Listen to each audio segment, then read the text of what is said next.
Okay, members of committee, I'm going to call general committee to order at 7 p.m. or I guess 7:05 p.m. on March the 19th. The first item on the agenda is the consent agenda. For the consent items, I'll read out the title associated with the recommended motions printed on the agenda. Members of general committee may ask that an item be held to discuss it further. If an item isn't held, the motion's approved on consent. No further discussion of the item will take place at general committee, and the recommended motions will go forward to the next city council meeting for consideration. We're going to take a pit stop here over at the reference and advisory and special committees for the executive committee. And since I'm the chair of that, I'll give a quick update. The general conversation in the meeting was around the terms of reference and really setting up the mandate as well as what the expectations of the executive committee are. And so that was really the focus of the agenda. I think we had most of council in the room, if not all, and it was a fairly quick meeting. We have EXC1, which is the walkway winter maintenance pilot.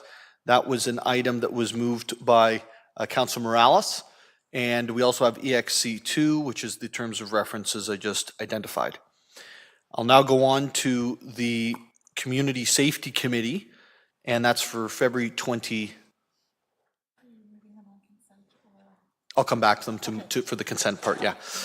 We'll go over to Councilor Morales, who is the chair of the Community Safety Committee for the February 26, 2025 meeting. Thank you, Mayor Nuttall. At that meeting, all members of committee were present. The main thing of that committee was the presentation by the BIA concerning their 2024 annual report, as well as some of the more event-based initiatives that they are doing. And that was a welcome presentation by them, and it was good to see them in that capacity. As well, there was a couple of sections we received. The matter was recommended for receiving the information for information purposes regarding the staff report for the adult school crossing guard program, for receiving it for information purposes, as well as the motion moved by Councillor Rietma for staff to look into pedestrian safety at Napier and Duckworth. I have an update from Deputy Commissioner. I don't have a conflict on that one. And we also did procedural minutes, receiving minutes from various committees, and another one from Councillor Rietma regarding an investigation to a stoplight at Johnson and Grove Street, as well as one for myself regarding starting the unfortunate and, in my opinion, if I can add some color to it, long overdue process of red light cameras. Thank you, Chair Morales, for the update.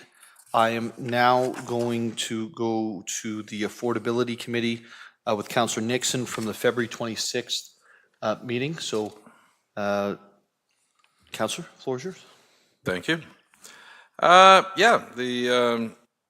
Regarding the Affordability Committee, February 26, called order at 6 p.m. In attendance, we had all members of the Affordability Committee as well as all members of Council. And in addition, we had 19 staff members present. We had 3 presentations. First one was the application for zoning bylaw amendment concerning 149, 151, and 153 Dunlop East and 5 Mulcaster Street. We had representatives of Blackthorn Development Corporation who discussed slides concerning the following topics: the subject site and surrounding areas, site plan and proposed overview. They rendered views 1, 2, 3, and 4, and they discussed the official plan designation and the zoning bylaw for the north section under bylaw 2009-141, and the requested zoning bylaw amendments. Followed by Celeste Kinsmetri, Supervisor of Growth Management of Development Services, provided an update on the status of the application. We had what did we have here? We had 20 different people in attendance who gave their verbal comments, as well as another 18 who submitted written comments regarding the application. We then dealt with the city-initiated official plan amendment to be consistent with the provincial planning statement.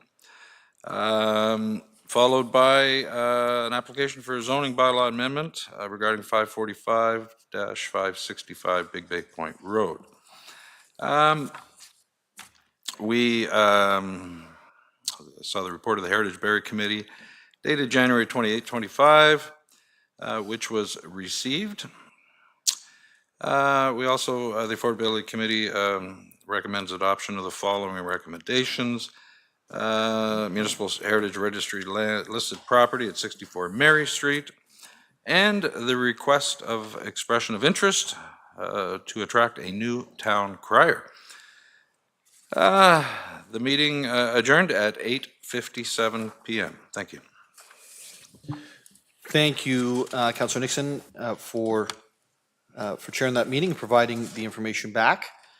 And I'm now going to go over to Councillor Harvey, it looks like, with regards to the Finance and Responsible Governance Committee for March the 5th. Councillor Harvey, the floor is yours. Yeah, thank you, Mayor Nuttall. All 4 members of committee were present, along with 4 members of council and 13 staff. No items were held, and all were passed on consent. The first was the report of the International Relations Committee from their meeting on February the 4th, 2025, and that was received. Then we had the 2024 Fraud and Wrongdoing Program Activity, 2024 Summary of Internal Audit Activity, and also the 2025 Internal Audit Work Plan that was received. The report also highlighted the 8 areas that are going to be of interest for the 2025 audit moving forward. Then the next thing was in regards to Barrie Community Tennis Club fee increase, where the club has requested a interval of increases opposed to everything happening over 1 year. It's going to happen over 2 years to bring the hourly rate of the tennis courts within the city to comparable rates to other municipalities in the area. The next items were all to do with our community project submissions. First, Councillor Hamilton submitted in regards to a bench to go at Wilkins Walk. The second one that she submitted was for bike racks to go in 3 different parks in Ward 10.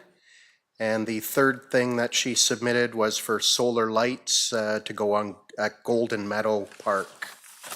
And then the last was a submission from myself in regards to providing capital funding to the Barrie Sports Hall of Fame and their display that is at the Peggy Hill Team Community Center in Ward 7.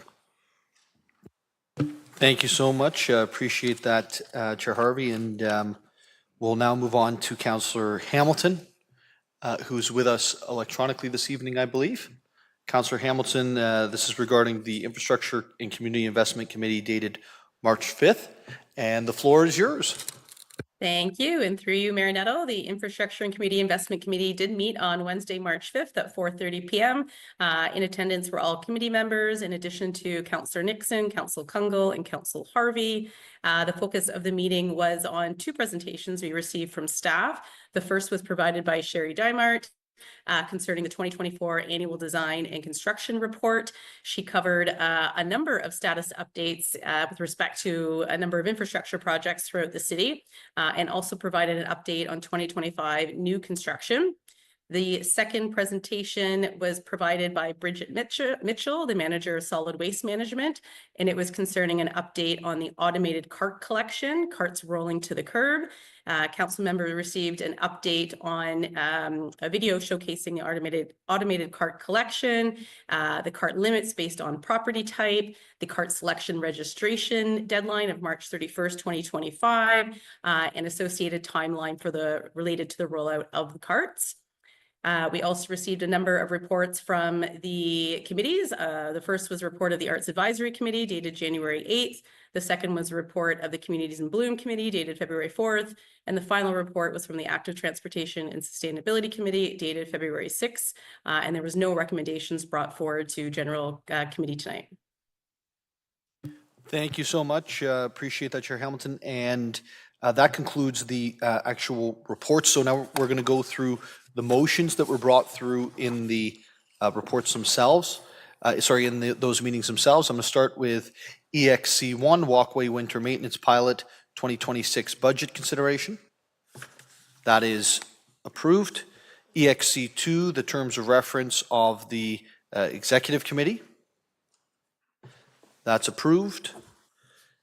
CSC1, motion 24G142, referred by General Committee on the 29th of May, 2024 for an adult school crossing guard program.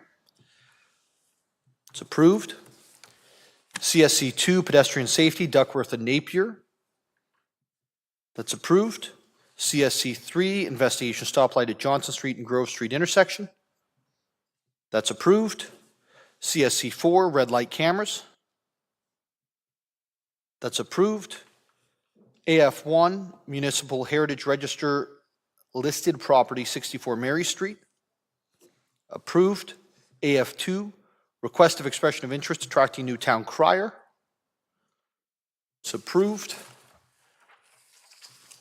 FRG1, 2024 Fraud and Wrongdoing Program Activity 2024 Summary of Internal Audit Activity and 2025 Internal Audit Work Plan.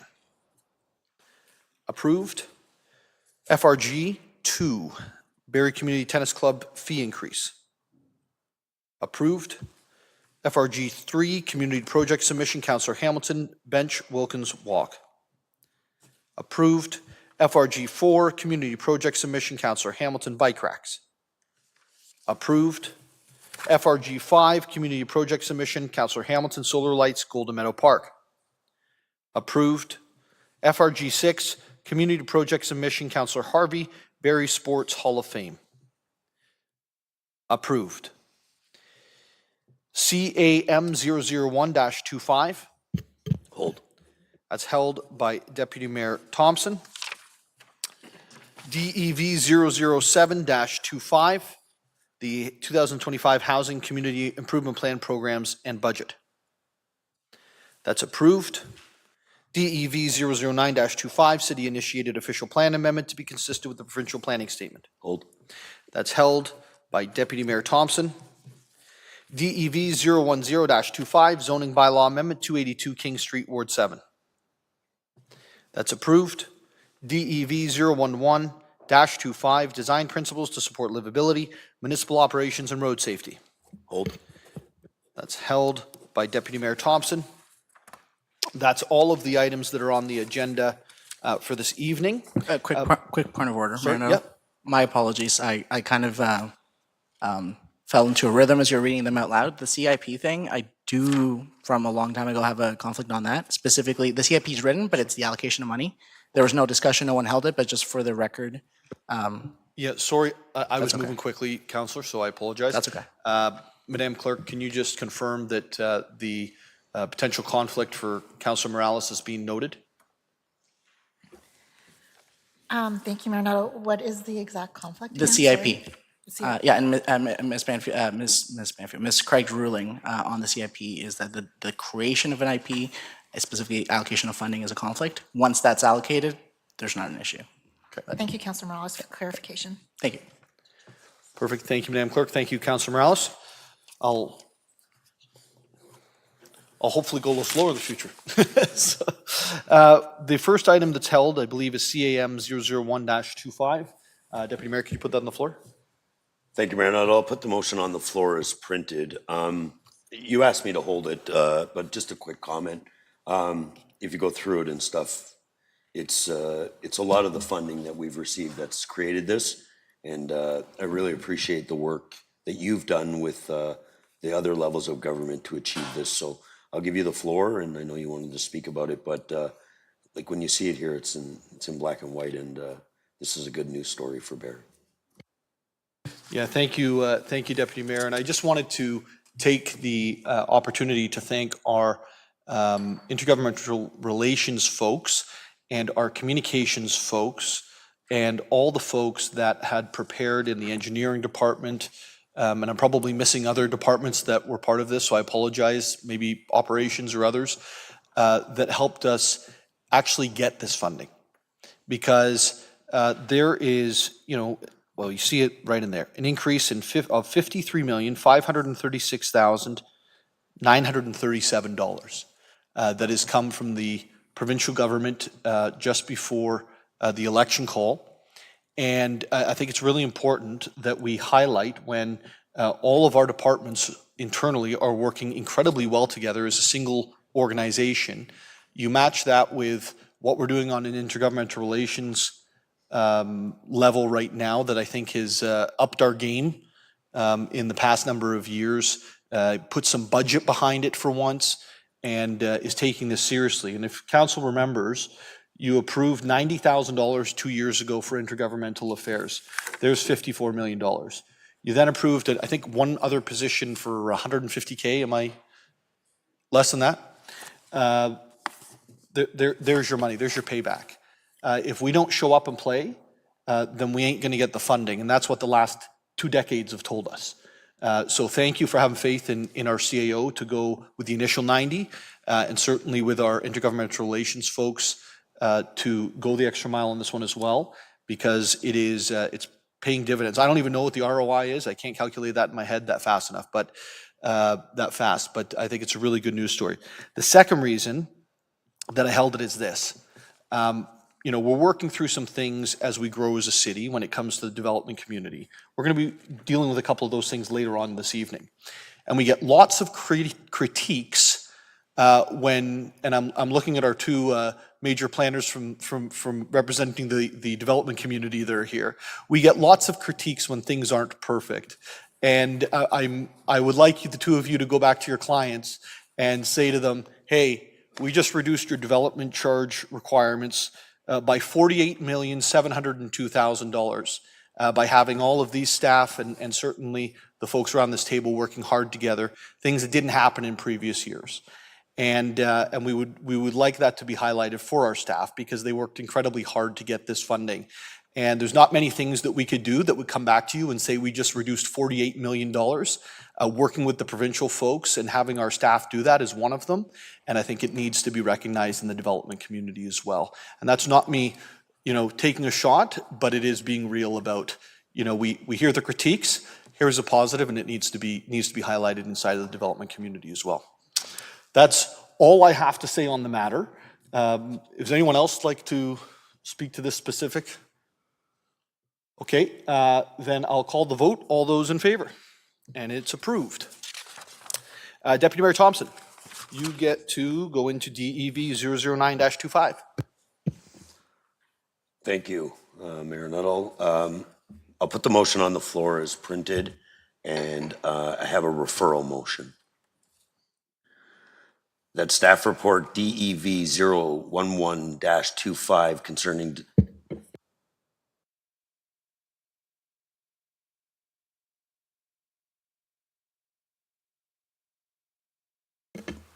Staff report DEV 009-25 official plan amendment. The staff report DE 009-25 concerning city initiative official plan amendment to be considered with the provincial planning statement 2024 be referred back to staff to consult with affected stakeholders related to change concerning employment area and report back to Affordability Committee. General Committee, sorry. So the motion's on the floor for this to be referred back to staff, further consultation to take place with the planners as well as engineers as well as the owners of said properties. Are there any questions or comments with regards to the referral? Wait, hold on. You're right. It's non-debatable. So I tried. I opened up the door and then it got shut real quick. So since there's no debate on the matter, I'm going to call the vote. All those in favor, it carries unanimously. And I'm going to move on to Do I have to vote on that as amended now, or is that the referral motion, just have it done? Beautiful. So we're now going to move into the next item, which is staff report DEV 011-25.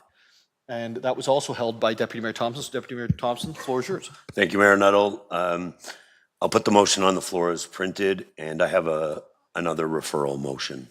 That staff report DEV 011-25 concerning design principles and support livable be referred back to staff to undertake further consultation in principle, including the parking committee, investigate standards to support livability, municipal operations, and road safety on a one-way street and other items that may arise from the consultation, and report back to general committee. Okay, as this is a referral motion back to staff again, it's non-debatable. I would encourage each member, I'm going to do this. If you have ideas or you have questions on this, I know that we had the opportunity to meet with staff this week. Please get them in on the front end of this to make it easier on the back end when it comes back. It'll make it easier for our team. It'll make it easier for the process, and it'll certainly make it easier when we have to finally make a decision on this. So I'm going to call the vote. All those in favor? And it's approved. And seeing as we don't need to go approve that as amended, we're going to move into announcements for this evening. I'm going to ask Deputy Mayor if I can jump in ahead of you, if that's okay. Because today I had the opportunity to go down to the Royal Ontario Museum for the swearing in of our Premier and his cabinet. And the first thing I'd like to say was that I found it an incredibly motivating event when a young lady from one of the music schools in Toronto started singing our national anthem. There was 1,000 people in there at the same time. It was an incredibly moving thing to be in witness of, and the real coming together in the room of people of all political stripes and all from all corners of our province, and it was quite something. The piece that I'd like to report back on that I think affects us going forward is that we have a new Minister of Municipal Affairs, and that is a change that took place today. Minister Calandra has now been promoted over to Minister of Education. Thank you. And we now have Minister Flack, who was the Housing Minister. Then the Ag Minister is now the Minister of Municipal Affairs. And so I just want to report that back to General Committee and to Council, to the City. This is the individual in the provincial government that we work with the most. They have immense power over everything that happens in the relationship between the province and the city. And, one of the first things that we need to be getting cracking on is realizing the dollars that we should receive based on last year's work on housing, where the City of Barrie, I believe, is one of two, unless there's updated numbers I haven't seen, one of two that's actually met the 80% threshold of units to receive dollars for the production. So that's something that I think we should be paying attention to. There was initially, and I can't remember the name of the fund. Do you remember the name of the fund, Ms. James Reid? The provincial one? Building Faster Fund? Building Faster Fund, see? Good folks. And that fund had an allocation, but in the event that the allocation wasn't realized by everybody, there was bonuses available within the fund, which I'm hoping we qualify for as one of two. So there could be some very positive things, I think, coming out of that for the city. More dollars coming our way, and certainly I know Ms. James Reid and her team are going to work actively on that file. Deputy Mayor, it's now over to you. You took mine. I took yours. I have. I apologize. Any others? Okay, Councillor Kungle. Thank you. Mayor Nuttall, through you, just some reminders. It's that lovely time of year where the grass doesn't look good, and I think I've got more pet leftovers to pick up in my backyard than I thought I had. But we're starting to see a lot sprouting, and we've got the library and other initiatives happening across the city. So for those that are either community gardeners and leveraging our community garden plots, or starting your own through the Barrie Urban Gardeners group, just wanted to do a call out that a lot of programs are starting up again. So if you haven't connected, the Barrie Public Library is starting their seed swap. But in addition, because I'm with the Communities in Bloom Committee, we are competing internationally again this year. We will have judges visiting us in July. But the theme this year, rather than a color, is actually the theme of edible, so growing fruits and vegetables and incorporating edible food into your gardenscapes. And so as people start to plan their seedlings and get those things growing within some of our school classes as well, I would encourage you to watch for registration to come in the coming months, but to incorporate fruit and vegetables into your gardening where possible, and to get a head start on that. Thank you, Councillor. Any other announcements around the table? I skipped inquiries, I've realized. So if you had an inquiry, I apologize. We'll come back after announcements, unless you want to make an announcement and ask a question at the same time. Through you, Mayor Nuttall, on the announcement of the different elected positions, and I believe, was it MPP Andrew Kanjan also has a new portfolio as well. So framing that into a question, but within those announcements, knowing that we've got AMO coming up, it's probably more of a political question to you, if that's okay. Especially as you've commented around the conversations we've had with respects to the housing portfolio. Would we be looking to meet with that minister in advance of AMO and seeking a delegation? Would that be productive to kind of be connecting in with that portfolio, considering the amount of work we've been doing on that? The quick answer is yes. I'm sure we can get a meeting with Minister Flack at AMO. I think our intergovernmental relations team will probably want a meeting with Minister Flack in advance of that. I don't know what the structure of that looks like, and I don't think it's probably a whole of council meeting. But I'm sure we're going to be, lobbying him as aggressively as we lobbied the previous minister. He affectionately referred to me in a speech as the most annoying mayor in Ontario. So we'll continue to be that annoying because it's working between all of our staff and what we're doing as a team. I think it's all working. So the answer is yes, and I'll certainly, if you like, I can certainly provide updates. Intergovernmental relations is something that I believe, can still issue confidential memos on. Is that correct or incorrect? That's correct, Mayor. No. Okay, so we can definitely provide some of those updates. And not all of it belongs in the public. That's why I identify that. Yeah, go ahead. That would be great. And I think I just asked that because I think the timing of our conversations, I know we referred a couple, but as we get into conversations about the report from staff on livability and development, that always gets framed in housing stock and our metrics and affordability. And I think it would be great, even if it's something you're able to sit down with our smaller group of council, is to have the conversation about what are the drivers we need to balance. I think some of the conversations that will be coming forward around built design considerations. For sure. Okay. And I think a lot of that, feedback, if the sooner you can, as a council, provide that feedback with relation to the topic that we're having already, I think it becomes easier for us to be able to formulate information and then take it back to the provincial government. Because there's no question that there's a balance that needs to be struck here. Yeah. Any other announced questions? Councillor Corser. Yeah, I do not have a question, but I do have announcements. I just wanted to thank the Barrie Persian Association for bringing a City Hall on Sunday. They did their Nowruz Bazaar, and it was absolutely fun. And as always, there was a lot of music and dancing. And last night, they had their inaugural first fire festival to celebrate the Persian New Year at Meridian Place. And it was, again, packed, fun, and lots of dancing.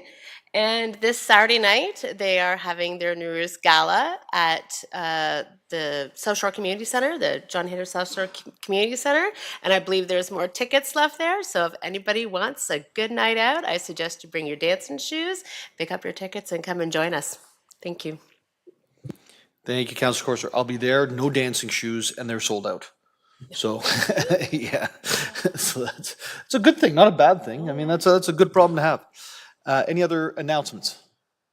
Okay. So we have 4 City of Barrie events that were named to the top 100 festivals list in Ontario, including the Downtown Countdown, Canada Day on the Move, Game On, After Dark, and Winterfest. So congratulations to city staff who both organize and help others organize these events on getting this recognition for the city. Obviously, it helps us as a city increase tourism dollars in the community, and obviously better the brand in around the province and the country. So thank you for all of the work on that.